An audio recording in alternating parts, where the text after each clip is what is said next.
किती वेळा? 2 वेळा थांबवली. तुम्ही बोला माझ्याशी, म्हणजे मला काय म्हणायचं हे तुम्हाला कळेल. बरोबर आहे का नाही? आपण एकमेकाचं दुःख सारखंच आहे आपलं. बरोबर आहे. मी पण गंगापूर तालुक्याचा प्रशिक्षणार्थी आहे. बरोबर आहे. तुमचं आणि माझं दुःख सारखंच आहे. तुमचं लग्न झालेलं असेल, कोणा झालेलं नसेल, माझं लग्न झालेलं आहे, मला 2 मुलं आहे, मला जबाबदारी आहे, म्हणून मी इथपर्यंत पोहोचलोय. बरोबर आहे. आपण सगळे जबाबदारीचे माणसं आहोत. अहो, आमच्या गाडीमध्ये 17 लोकांमध्ये येणारा एक माणूस, त्याची 6 महिन्यापूर्वी बायको वारलेली. बायको सांगायला अत्यंत कठीण होतं बाबा. मुलगा फक्त 7 महिन्याचा आहे, 7 महिन्याचा, आणि दानपत्र देऊन दान केलंय मुलगा. असा माणूस जर इथं येऊन वेळ देऊ शकतो तर आम्हाला लाज वाटली पाहिजे रे. अरे बांगड्या भरा तुम्ही, बांगड्या. जे घरी बसले ना त्यांना माझं खुलं आव्हान आहे की तुम्ही विनाकारण शासनाची दिशाभूल करू नका.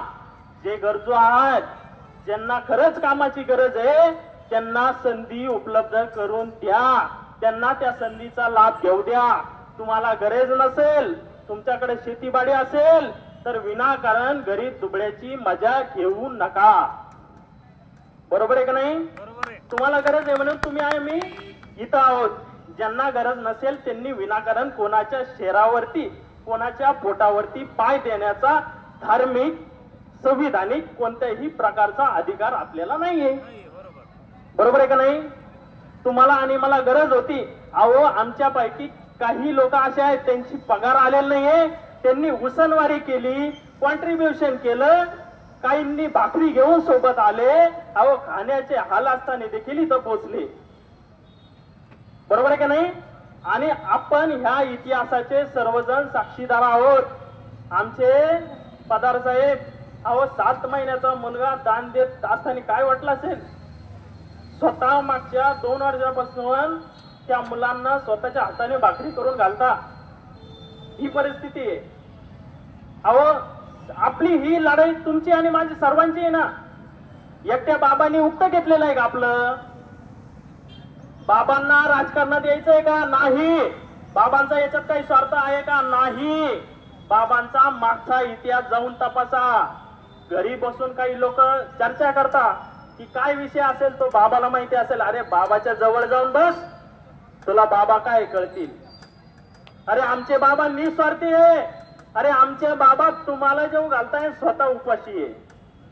अहो, कोण करतो बापानंतर, आईनंतर कोण एवढं कष्ट घेत? मग आपण फक्त वेळ द्यायचा आहे. आता माझे मित्र बंधू बोलले आता हिंगोलीचे की सरकार नाहीये, आपण काहीतरी चुकतोय. बरोबर आहे का नाही? तर त्या आपल्या चुका सुधारणं आपल्यासाठी गरजेचं आहे. बरोबर आहे की नाही? ज्याला गरज आहे त्याला संधी द्या.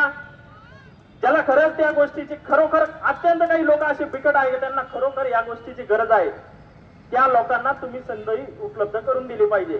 बरोबर आहे? ज्यांना गरज नाही त्यांनी बाजूला जरी झाले तर काही हरकत नाही. आणि ज्यांना खरंच गरज आहे त्यांनी एकत्र यायला पाहिजे. आपण एकत्र आलो म्हणजे आपल्याला गरज आहे. हा लढा यशस्वी केल्याशिवाय आपण राहणार नाहीये. फक्त तुम्ही एक निष्ठेने, निस्वार्थपणे बाबाचं जसं कार्य आहे त्या कार्याला धरून उभे राहा. नक्की हा आपला 1001% विजय होणार आहे. मी अशी बाबाच्या वतीने स्वतःच्या आत्मविश्वासाने अशी तुम्हाला ग्वाही देतो की आपला इतिहास सुवर्ण अक्षराने लिहिला जाईल. एवढंच बोलतो. काही चुकून जर मनाला लागला असेल तर तुमची सर्वांची माफी मागतो. पण हा लढा यशस्वी केल्याशिवाय कोणी थांबायचं नाही, एवढाच तुम्हाला शब्द देतो आणि थांबतो. धन्यवाद.